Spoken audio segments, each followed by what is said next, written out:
क्या आपने कभी सोचा है अंधेरे में छुपी वो शक्तियाँ जो इंसान की रूह तक को चुरा लेती है, कहाँ से आती है?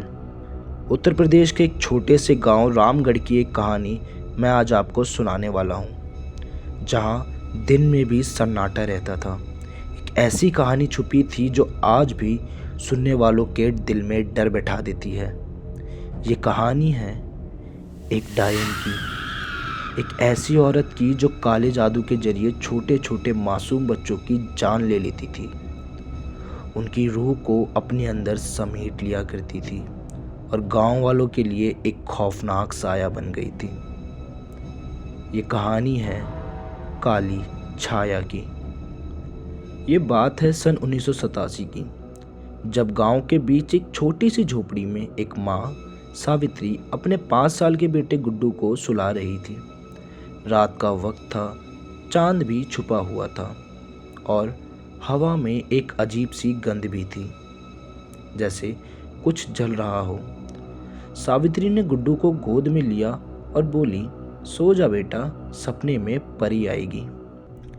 लेकिन उस रात परी नहीं, कुछ और आया। सुबह जब सावित्री उठी तो गुड्डू उसके पास नहीं था। चारपाई खाली पड़ी थी और उसके साथ एक छोटा सा काला टीका। साफ पता लग रहा था कि किसी ने काला जादू किया है। गांव वाले गुड्डू को ढूंढने लगे, पर गुड्डू का कोई पता नहीं चला। सिर्फ एक आवाज़ आई, जंगल के पास एक औरत की हंसी की आवाज़ और एक छोटी सी छाया जो तेज तेज चलती हुई दिखी। लोगों ने कहा ये काली छाया का काम है, वो फिर से बच्चों को चुराने आ गई है। पूरे रामगढ़ गांव में डर का माहौल बन गया। लोग अपने बच्चों को घर से बाहर नहीं निकलने देते थे। हर रात दरवाजे पे टील का काला टीका लगाया जाता और काली छाया के सामने ये सब बेकार था। एक हफ्ते बाद दूसरा हादसा हुआ। रामगढ़ गांव का ही एक 7 साल का बच्चा जिसका नाम रामू था, अपने खेत में खेल रहा था। शाम ढलने लगी और उसकी बड़ी बहन ने देखा रामू के पास एक लंबी काली सी छाया खड़ी थी। उसके बाल खुले हुए थे, आंखें लाल और हाथों में एक पुराना सा काला कपड़ा। रामू ने कहा, दीदी, यह आंटी मुझे बुला रही है। बहन देखते ही डर गई और सीधा गांव की ओर दौड़ पड़ी, पर जब तक गांव वाले आते रामू गायब हो चुका था। रामगढ़ गांव में ही जंगल के पास एक पुरानी हवेली थी, जहां लोगों ने उस रात एक तेज चीख सुनी, किसी बच्चे की नहीं बल्कि एक शैतानी औरत की। सुबह वहां सिर्फ एक छोटा सा जलता हुआ काला पत्थर मिला और उसके पास रामू का जूता। गांव वाले समझ गए कि काली छाया ने काले जादू से उसकी रूह को चुरा लिया है। अब काली छाया का खौफ हर घर में था।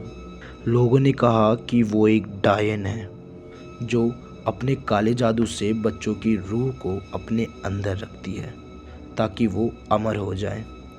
पर एक रात उसकी ताकत का असली रूप दिखा। गांव की एक लड़की मीना, जो कि 12 साल की थी, रात को अपने घर के बाहर बैठी थी और अचानक आंखें उसकी सफ़ेद हो गईं। वो बोलने लगी, पर आवाज़ उसकी नहीं थी। उसने बोलना शुरू किया, मैं आऊँगी, मैं सबको ले जाऊंगी।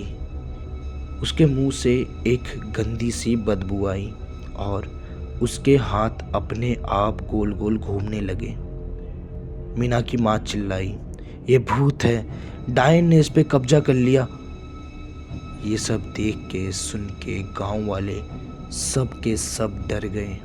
फिर गांव वालों ने फैसला किया कि एक पंडित को बुलाया जाए। पंडित को बुलाया गया। उन्होंने मंत्र पढ़े, टील का गोला बनाया, पर जैसे ही वो मीना के पास गए, उनके हाथ खुद ब खुद पंडित के गले तक पहुंच गए। मीना के मुंह से एक हंसी निकली, जो हंसी थी काली छाया की। पंडित ने बोला, ये कोई साधारण भूत नहीं है, ये डायन की शक्तियां हैं, इसको रोकना नामुमकिन है। मीना के अंदर से एक आवाज़ आई, मैं हर बच्चे को ले जाऊंगी, कोई नहीं बचेगा। 1 महीने बाद तीसरा हादसा हुआ और इस बार डायन का काला जादू सबके सामने आ गया। गांव के बाहर एक पुराना पीपल का पेड़ था जहां लोग जाने से भी डरते थे। एक रात एक छोटा लड़का सोनू वहां खेलते हुए चला गया। सुबह उसके माँ बाप वहां ढूंढने पहुंचे, पर जो देखा उनका दिल बैठ गया। पीपल के पेड़ के नीचे एक गोल घेरा बना था, काले टील और खून से। उसके बीच सोनू का छोटा सा हाथ पड़ा था और पास ही में एक काला मुर्गा जिसका गला कटा हुआ था। ऊपर पेड़ पे काली छाया बैठी थी, उसके बाल हवा में उड़ रहे थे, आंखें एकदम सफ़ेद और हाथों में सोनू का दिल, जिसे काली छाया बड़े ही चाव से खा रही थी। वो ज़ोर ज़ोर से हंसने लगी और उसकी आवाज़ पूरे जंगल में गूंज रही थी। ये मेरी ताकत है, मैं सबको मार डालूंगी। फिर रामगढ़ गांव वाले वहां पहुंचे, पर डायन एक काले धुएं में बदल के गायब हो गई। सोनू का बाकी शरीर कभी नहीं मिला।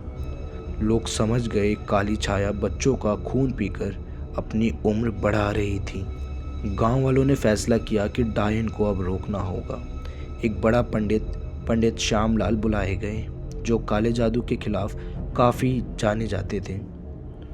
वो बोले, इसको बांधने के लिए एक बड़ा हवन करना होगा और उसकी रूह को शरीर से अलग करना होगा। रात को जंगल में हवन शुरू हुआ। अग्नि जली, मंत्र गूंजे और पंडित जी ने एक पुराना तंत्र शुरू किया। अचानक हवा तेज हो गई और एक काली छाया दिखाई दी। काली छाया खुद वहां आ पहुंची।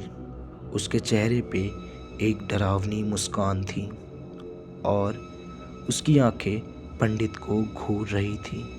पंडित जी ने एक तीर छोड़ा और डायन ने हाथों से उसको पकड़ के तोड़ दिया। वो बोली, तुम्हारी ये छोटी शक्तियाँ मेरे सामने कुछ नहीं।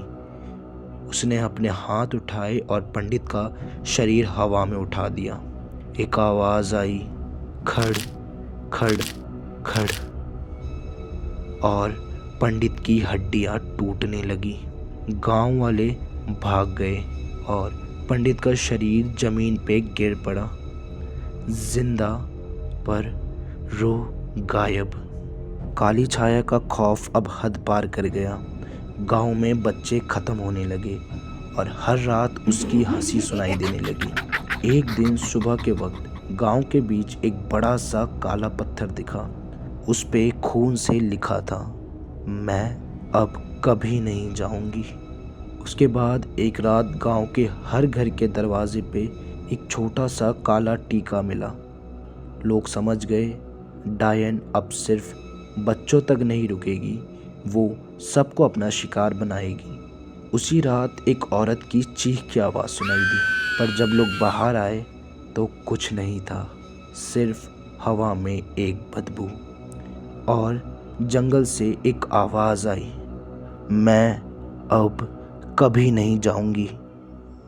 तो दोस्तों, क्या वो डायन आज भी वहाँ है? क्या काले जादू की वो शक्ति अब भी जंगल में छुपी है, अपने अगले शिकार के इंतज़ार में? या फिर क्या वो अब भी हमारे बीच में है, नए रूप में, नए गांव में, या फिर एक नए बच्चे को ढूंढते हुए? तो दोस्तों, ये थी हमारी आज की कहानी। हमें और प्यार देने के लिए इस वीडियो को लाइक करें, शेयर करें और कमेंट करें, और प्रेत पुराण के साथ बने रहने के लिए इस चैनल को सब्सक्राइब करें। तब तक के लिए डरते रहें, डराते रहें और प्रेत पुराण देखते रहें। धन्यवाद।